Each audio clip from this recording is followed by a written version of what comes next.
You're listening to the Second Look podcast, where we take a closer look at what we're learning each Sunday at Connection Church to help you grow in your walk with Christ. Here are your hosts, Pastor Joe Terreri and Pastor Dan DeRochers. Welcome to The Second Look. My name is Dan. And I'm Joe. And we are here talking about It's Not What You Think. But first, hey, Joe. Good morning, Dan. What is the worst Thanksgiving side of all time? Oh, anything with green beans. Really? Yes, anything with canned green beans. Let me be clear. Okay.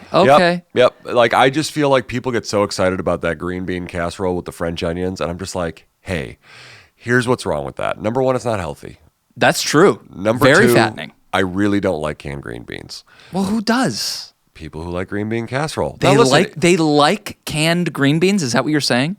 I mean, you have to like canned green beans to eat green bean casserole. It's smothered in cream of mushroom soup. Which, it just feels like any other day of the year. It's a cry for help. It's a cry for help. Any other day of the year you're eating green bean casserole, it's like, tell me about what's really bothering you. Joe, I don't think that's the worst Thanksgiving side. Okay, well, Dan, thanks for bringing it up. What do you think is the worst? I thought this was strictly subjective. It is until I don't even know what it's called, but it has canned oranges and canned pineapple and marshmallows. Yes. And ambrosia? It might be. I think it's called ambrosia. And usually it's those multicolored, artificially flavored marshmallows and maybe Cool Whip or sour cream. And there's like Jell-O? I'm not sure. Yeah. But it's not a salad. Yeah. I mean, I know what you're talking about. If by everything mixed up in a white globule is... You mean green bean casserole? Well, okay, so maybe it's the ambiguous white gelatin. Yeah.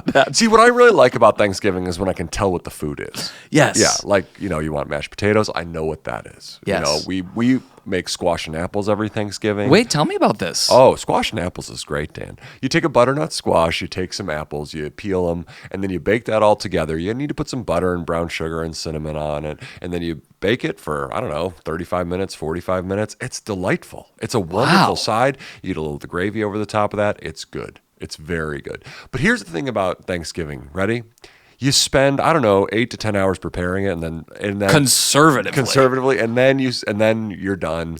But I think the key, 18 minutes. If you have kids, 9 minutes. But I think the key to a good Thanksgiving is you got to try to get 2 meals out of it. You eat a little bit earlier in the day, and then you can break out the leftovers. Then it starts to feel worth it. And can we be honest about something? Turkey's okay. That's why I'm smoking my turkey this year. Okay, that's good. We always fry our turkey, and it's good, but it's not like good like fried chicken's good. It's good like this is turkey, and this is the best we can do with it. Well, this has absolutely nothing to do with the story of Ruth. I feel like are you using 6 measures of barley? I feel like this podcast is a place where people come to for information about things that they're not looking for information on. After they skip the first 4 to 5 minutes. Yes. We're talking about the book of Ruth and the topic of kinsman redeemer. Wow. Very popular in modern American culture. Yes. One line in a commentary I read said, there is no equivalent in Western culture to a kinsman redeemer. So we don't identify with this in any way. Well, I think part of the concept of a kinsman redeemer, it's this idea of family ties going so deep and culturally having a responsibility to each other. Let's talk about that. I think that is a very fascinating concept. Like, you see this way, because, we really are so individualized. Yeah. And then you see this whole system, by the way, that God had set up for Israel. And there is such a deeply ingrained social responsibility to one another. Like, you make decisions for the good of the whole community. And how do we make decisions? For the good of my family. And here's what we mean by my family. Like nuclear family, my right? spouse and my kids. Yeah. And it's almost like that's what we're pushed towards. You got to do what's best for your spouse and your kids. And I would say that's a deeply Americanized way of seeing the world. I'm not saying it's wrong, like it's morally wrong. I'm just saying, historically, that is not how people have seen the world. That is a relatively modern concept that's gotten filtered down to us as we've become hyper-individualistic. So that's a really fascinating point, Dan.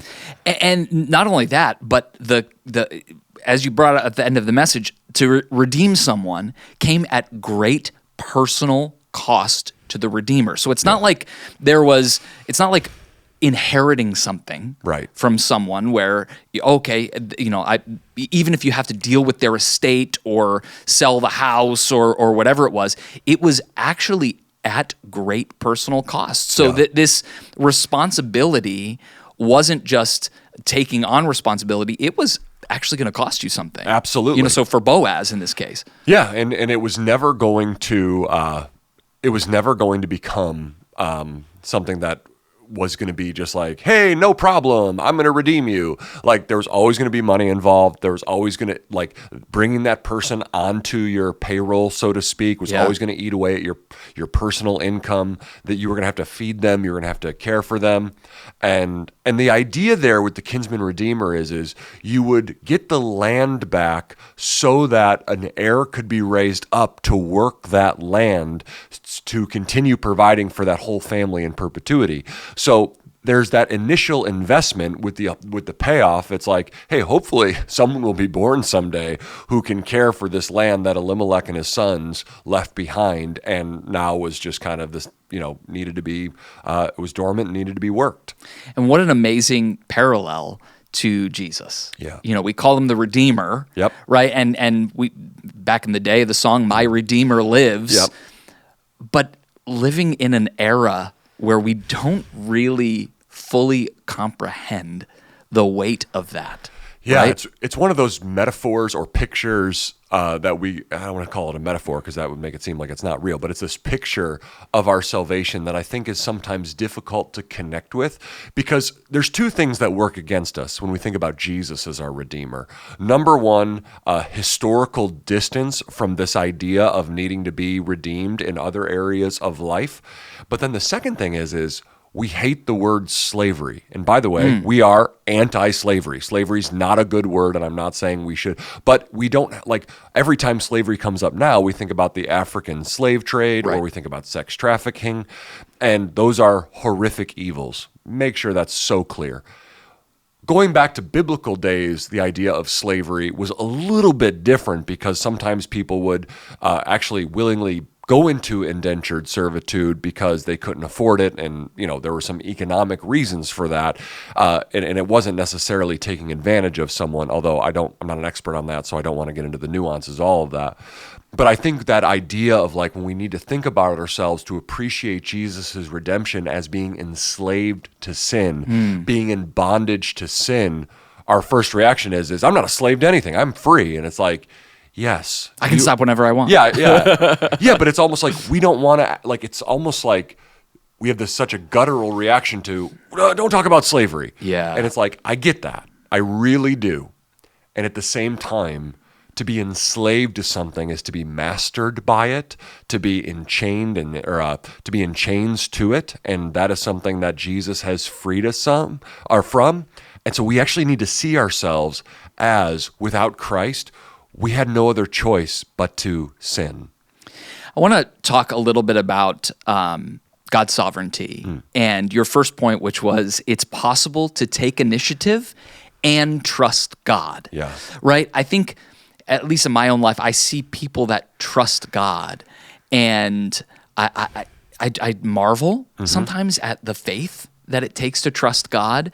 And when I'm trusting God for things in my own life, it's hard to know when trusting in God in waiting and when to trust God and walk through a door or take action, right? I mean, even times in our life in marriage where we're trying to decide, okay, God, what do you have for us? We've had significant moments where it's like, okay, I would like to know what to do exactly, but sometimes we just have to take a step in a direction. Yeah, I think one way to think about it, just in our context, is it's good to explore our opportunities. instead of just waiting by the phone. So I think there's that difference there. I think what we see in Naomi is she's asking Ruth to do a few things to discover if God is at work in that relationship between her and Boaz. And like, there's been so much providence so far in the story. And when I think we kind of look at our own lives, it's like, we do need to be so careful that we don't play God in our lives. Yeah. Like, and what would it look like to play God in our life? I think it would be when we're trying to force things to happen. But I also think, I don't know. I think that's tough to. I think we know when we're doing that. It's like subtle, right? Yeah, it's subtle. I think here's a real clear way. When we start to maybe go outside of ethical boundaries, we're trying to make things happen. Okay. When we're trying to manipulate people to get our way, that's when it happens. When we're trying to convince people to get our way, that's when it happens. But I think that there is this thing where I think it's okay for us to, quote unquote, knock on doors. And, even when I'm sure you and Alicia were discovering about being missionaries and even coming back here, we had conversations about you coming to work at Connection Church. It's like we explored together to see if that door was open. But I'm not trying. I do this all the time when I want people to work at our church. I never want to be convincing someone that they should uproot their life and come to Connection Church. But I want to tell them about the opportunity, and then I want to ask them to pray to see how God's leading. Because I can be persuasive, I can be influential, but here's what we ultimately believe. Everyone belongs to the Lord. Yeah. And so we want to see where God is at work. And I think he does that through like the desires of our heart, the relationships that we have, the counsel of our spiritual community, the wisdom of his word. And this comes down to how we make decisions. Okay, but what about the times where there's a desire of our heart and we feel something or we think something or we want something or we're starting to want it or we feel like God's stirring it up and yet doors are closed? Yeah, so I think there's a really important principle there. Desire doesn't necessitate timing. So the desire can come before the time is right, because I see a lot of people get spiritually confused. When I say a lot of people, it's like maybe over the course of my ministry and being a follower of Jesus. It's not like this is an everyday thing by any stretch. But there is this sense where people begin to get a burden for something, and they think their burden equals now's the time. And I think that it takes wisdom to say, okay, I see this desire growing in my heart, but the doors aren't open yet. And so there is a waiting period. And that's where I think we need patience. That's where we need faith. That's where it's good to knock on doors. But that's where we need to also be careful that we're not manufacturing God's will, because burden doesn't necessitate timing. What about the role of the call of God? Like, we use that term, especially as pastors, missionaries, those kinds of things, God's call. How would you, if someone is exploring what God is calling them to do, how might you describe the call of God? Well, I want to say one thing about that before I answer your question. The first thing we all need to agree on is that biblically speaking, everyone who's a follower of Jesus is called. Like, that's actually what the scripture uses to describe our salvation, that we've been called by God as the people of God. So all of us who are following Jesus have a calling on our life to follow Jesus. Yeah, that's good. So we're all called. And with that calling to follow Jesus is a calling to be in ministry. Yeah. So I think what you're saying is am I going to be in vocational ministry where my daily life is revolving around the ministry of a church or a missions organization? And I would say those kind of things, discerning God's call, comes down to a few things. Number one is desire. I would say that because Paul says in 1 Timothy 3 that if anyone desires to be an overseer, it's a noble thing. So I do think that God works in our hearts first and foremost with desire. So I'm never trying to convince anyone to go into ministry. I am trying to discover if they already have a desire to do so. Because desire comes first, okay? The second thing is do other people in my life who know me well and love Jesus see the call of God in my life? Because sometimes people feel called and everyone's like, I don't think you're ready for that yet. Like, Yeah. I think you need to, lay down till the feeling goes away. So I do think your spiritual community needs to help you discern that call. Yeah. And then I think if you're married, this is really important. If you're married, I think there needs to be unity within the marriage around that calling. Meaning, I do think if the Holy Spirit is working in a situation, I'm not saying this has to happen at the exact same time, but God will give unity to a couple. Meaning the husband will sense it and the wife, and maybe it won't happen on the same day, but that unity, like you never want to be going into a new season of ministry or saying like, I feel called and my wife doesn't want to do this. Right. Here's what's going to happen. A disaster. Yes. You don't want to do that. So I think those things, the community, the desire, and then unity in a marriage. And I think if you're single, I think talking to your parents, talking to friends about it, that's a really important thing. Like, do people recognize that God is at work in your life in this way? Can we talk about faithfulness? Sure. Your second point, we build influence through faithfulness. Yeah. We exist in a very temporal culture and society. You mentioned, people want influence instantly. The word influence and influencer, right? That's what kids desire to be. Yeah. Right? That's like, it's not I want to be in the NBA or be a lawyer or a doctor. I want to be an influencer. Right. Why do we want to influence others?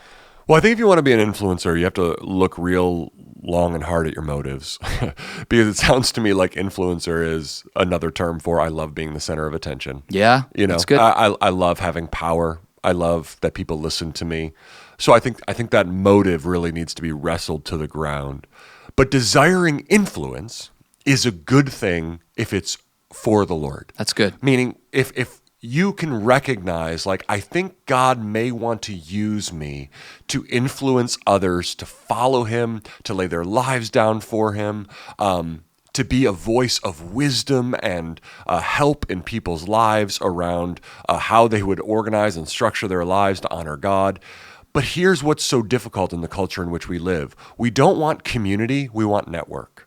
Yeah. And so I'm just listening to a podcast, and I thought it was a really good podcast. I thought that was a great podcast. Yeah. And so this is not my point, but this guy, his name's Jonathan Haidt, he made this point where it's like, we are people who would prefer to have a network, because in a network, it's like, yeah, here's all the people I'm associated with, but there's no loyalty. Yeah. It's just, you can flow in and out of that whenever you want, opposed to a community, which takes a while to get into and it's harder to leave. And when you're able to function in a community, when you're faithful to that community, your voice, your thoughts, your ideas carry more weight because you've shown to the community that you're not about yourself. And that's really the difference. Like, to be a person of influence is that you're not concerned with yourself. You're concerned with the good of everyone around you. And that's what we see in Ruth's life, that she was concerned for Naomi. And then she gets to Bethlehem, and now she's concerned to care for Naomi. And she's a person in the community who's abiding by the community standards. She's honoring the authority structures there. And this is where we get really confused. We want to have influence without submitting to the structures that God has put in place. And I think this is just a really good time to say, like, no one's exempt from that. And here's the thing. If you give someone influence who hasn't earned it, I promise that's going to go bad for you. And I don't mean earning like in a sense where, you need to be somewhere for 45 years before you can speak up. Right. But that there needs to be investment in a community that, like, I show up, I serve, I'm laying my life down for these folks. God uses that ordinary faithfulness to help us to become people of influence. Just thinking about the applications at a place like Connection Church. Yeah. Right? In our community. Yep. And we're at a point where, like, I don't know, I just feel like God is really building our community here. Yep. And there are people of influence here. There are people that are influential to the two of us that are here. And there are people that through faithfulness are really building influence. And I know I value and desire input and feedback from people that I know care deeply about the other people of Connection Church and her mission. Right.